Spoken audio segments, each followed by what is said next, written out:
بسم الله الرحمن الرحيم. الحمد لله رب العالمين، وصلى الله وسلم وبارك على نبينا محمد وعلى آله وأصحابه أجمعين. أما بعد، وعربالكان إنان كسو قدبيو فرين قابا فرين تاسو كو وجهان أما كسو عطا ضدك ضلبة العلم قاعة رق يدوم ربا مارو بيجوغان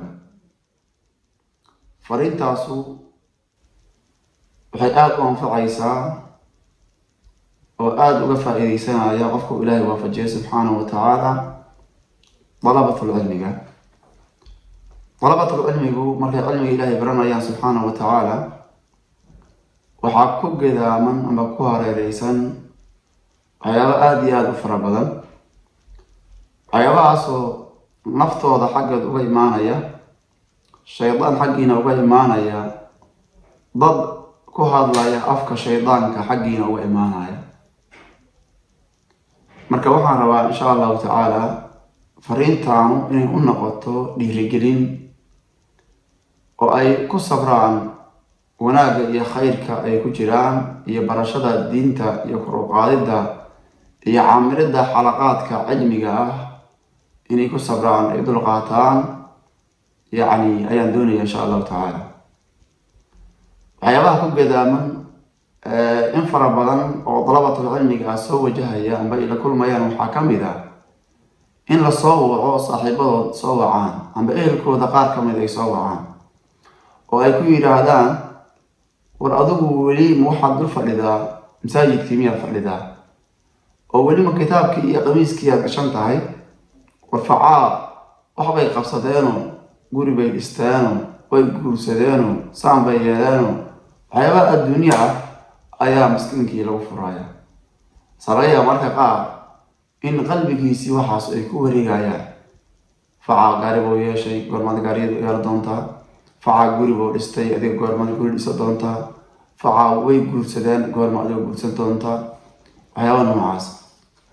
marka qaar waxaa suuragal ah in saaxiibkii uu ku yidhaahdo war maanta ama ayaamahan waxaad naqatay waad catowday, maxaa kugu dhaca? isbedel baa kaa muuqda. laga yaabo inuu inta hor istaago miraayadda oo isfeefeeriyo, alla ilaah halawadeedii waa soo muuqdaan, se wax ega yihiin baryahan dambe waa xaalkii masaxano. waxyaabahaas waa waxyaaba naftaada iyo shaydaanka xagga iska imaanaya weeye. waxaan rabaa inaan ku dareensiiyo waxyaabaha aad haysato inay yihiin waxyaabaha ugu qaalisan ee qofka muslimka ah oo hantiyo amba helo. dadka ahlu tarafka ah ee maalqabeenta ah ee xoolaha ku tamashaleeya marka qaar waxaa suuragal ah inay ku faanaan. marka idaa tafaakhara ahlu tarafi biilqaa'i ru'asaa, dadka maalqabeenta oo xoolaha haysta aday kugu faanaan la kulanka ay la kulmayaan dadka madaxda ah. waftakhir ya taaliba alcilmi, طالب العلم أدينا وحد كفانتها من مناجاة الله وذكره لك.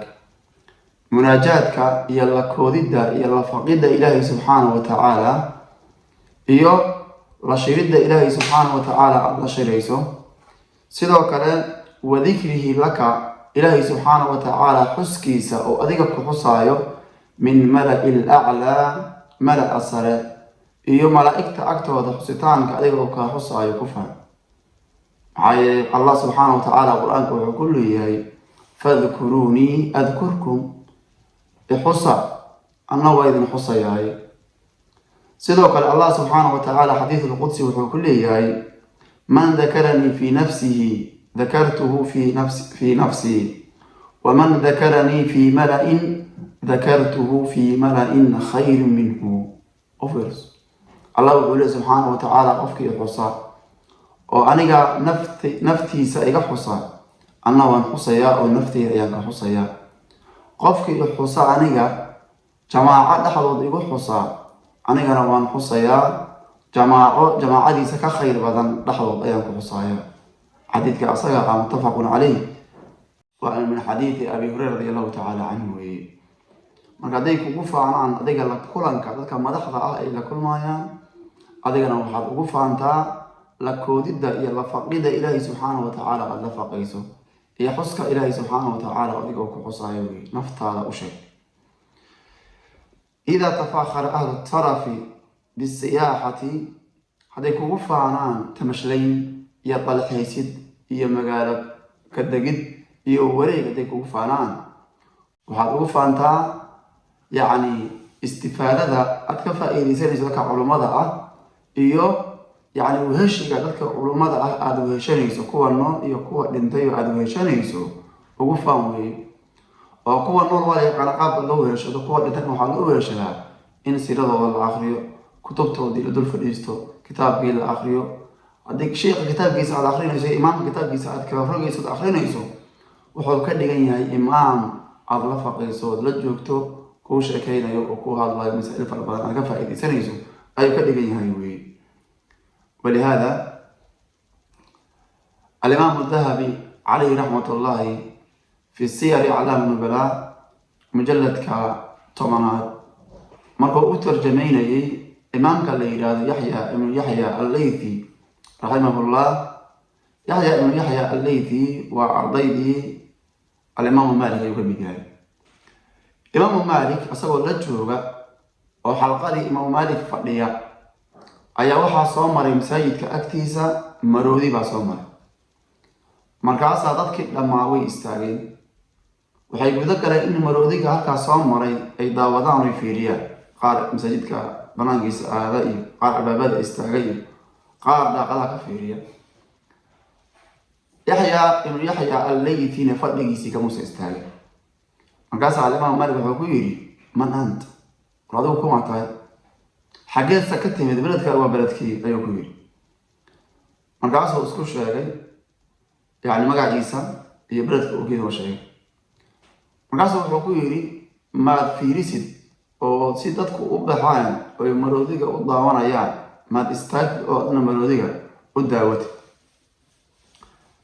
مركاسه وحكو يري هدي الاستاغو أو عن مروديك ضاوضو يعني waxaan ka tagayaa weheshigaagii iyo istifaadada adiga aan ka faa'iideysan aan ka tagayaa markaas waxaa lagu magacaabay inuu yahay caaqil inuu yahay ayuu ku magacaabay maalinkaas waxaa ka dambeeyay Imaam Maalik Yahya ibn Yahya al-Laythi oo soo dhaweyn jiray oo ikraami jiray sida Imaam Dahabi uu leeyahay sida Al-Mubala ofis yani ka tagida culimada laga tago iyo daawashada iyo wareega iyo maalafiiriska dadka qaar ku mashquulshan yihiin dadka qaarna waxay ku mashquulshan yihiin weheshiga culimada ay weheshanayaan la fadhiisiga culimada ay la fadhiisanayaan ka faa'iideysiga culimada ay ka faa'iideysanayaan ay ku mashquulshan yihiin ofis dadku isku mid maaha isku garaad maaha sidoo kale إذا تفاخر أهل الطرف كعدي كوفعان بنكاح الأبكار والعروس يعني جورسيا أي جورسنا يعني قبلها بكارة هي أراس كذا كوفعان وافتخر يا طالب العلم يؤذيك وحات كفانتا فكم من بكر من الحكم اقتضتها ما قد مسائل يما غحك مدأ أي عدونا بكر جلسات أوفرس هذا كوفعان جورسي يا أراس يتمشلين يا عروس هذا كوفعان هذا وحات كفانتا إمس مسألة إمس حكمات ayaa adaguna maalin kasta bakra jabisaa oo aad barataa oo aysan aqoonin taan ku far walaala masaa'isha cilmiga ah hadaad fahamto oo ilaahay kuu furo subxaanahu wa tacaala waa lagu farxaa sida aimada qaar bay ahaayeen alimaam as-Suyuudi calayhi raxmatullah waxaa laga soo naqliyaa